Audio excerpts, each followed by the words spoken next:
It's been ages. Unraveling the mysteries of time in English.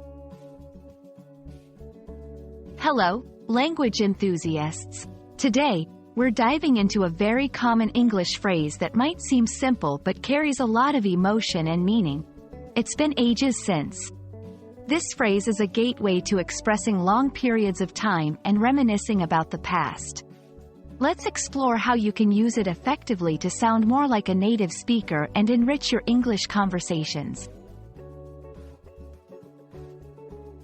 The phrase, "It's been ages since," is used to emphasize that a significant amount of time has passed since an event occurred or an action was last performed. It's a more colloquial and expressive way to say that something hasn't happened for a long time. When we say, ages, we're not talking about literal ages like the Stone Age or the Bronze Age. But rather, it's an exaggerated way to express a long duration. This phrase can be nostalgic, conveying a sense of longing or missing something or someone.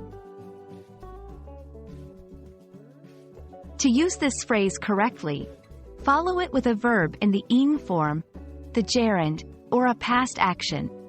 Here are some examples. It's been ages since I've seen you, expressing that you haven't seen someone for a long time.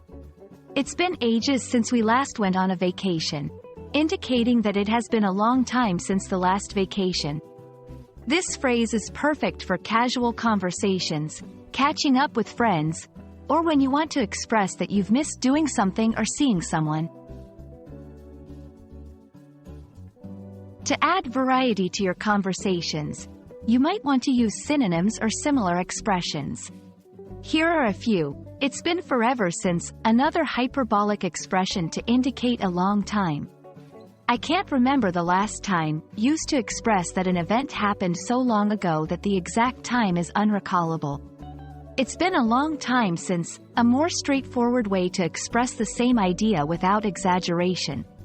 These variations can help you sound more fluent and give you different ways to express the passage of time.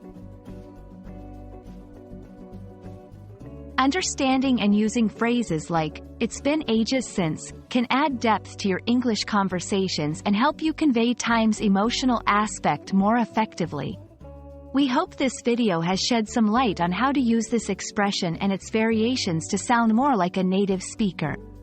Keep practicing, and don't let it be ages before you use this phrase in your next English conversation.